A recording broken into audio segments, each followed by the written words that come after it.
দেশের ৭ জেলায় বজ্রপাতে ১৩ জনের মৃত্যু হয়েছে। এর মধ্যে গাইবান্ধায় মারা গেছে শিশুসহ ৫ জন, আর জামালপুরে এক নারীসহ ২ জন, সিরাজগঞ্জে ২ জন এবং নাটোর, পঞ্চগড়, বগুড়া ও শেরপুরে ৩ জনের মৃত্যু হয়েছে। এই ঘটনায় আহত হয়েছেন আরও অন্তত ৫ জন। এদিকে ঝড় বৃষ্টিতে পাটুরিয়া দৌলতদিয়ায় ব্যাহত হচ্ছে সেখানকার ফেরি চলাচল।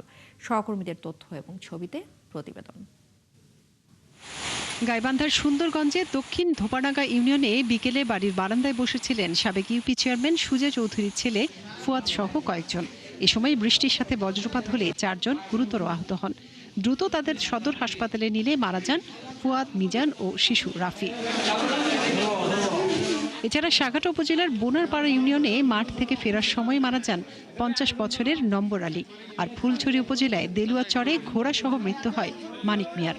আজকে ঝড় বৃষ্টির কারণে আমি সুন্দরগঞ্জ ধোপাডাঙ্গা থেকে ৪ জন পেশেন্টকে পেয়েছি। তার মধ্যে ৩ জন পেশেন্টকে পেয়েছি আমি মৃত অবস্থায়। একজনের অবস্থা ভালো আছেন, আমরা তাকে ভর্তি রেখেছি অবজারভেশনে রাখার জন্য, যে দেখার জন্য অন্য কোনো সমস্যা হচ্ছে কিনা, এই জন্য তাকে ভর্তি রেখেছি।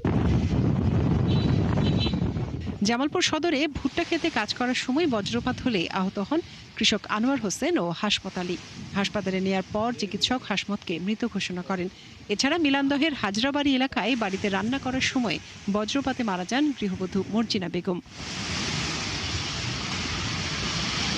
3:30টার দিক দিয়ে ঝড় বৃষ্টি হওয়াতে বিদ্যুৎ চমকাইলে বিদ্যুতের সাথে 2টা লোক অ্যাক্সিডেন্ট হয়। তাদের বাড়ি হচ্ছে 14 বাটিপাড়া, সাথে একটা গরু ছিল, গরুটা মারা গেছে, আর একটা গরু আহত হয়েছে। এদিকে সিরাজগঞ্জে তারাশে বজ্রপাতে মারা গেছেন কৃষক আব্দুল হামিদ এবং রায়গঞ্জে যুবক হাসান শেখ। আর নাটোরের সিংড়া উপজেলার ডাহিয়া ইউনিয়নে মারা গেছেন শ্রমিক সম্রাট আলী। শেরপুরে ঝিনাইগাতিতে কৃষক আবুল হাসান, বগুড়ার গাবতলীর মুচিখালী গ্রামে সুমন নামের এক যুবক এবং পঞ্চগড়ের আটোয়ারিতে মারা গেছেন চা শ্রমিক সোহরাওয়ার্দী। এ সময় আহত হয়েছেন 2 জন। মনিরা কাজুরি, ৭১।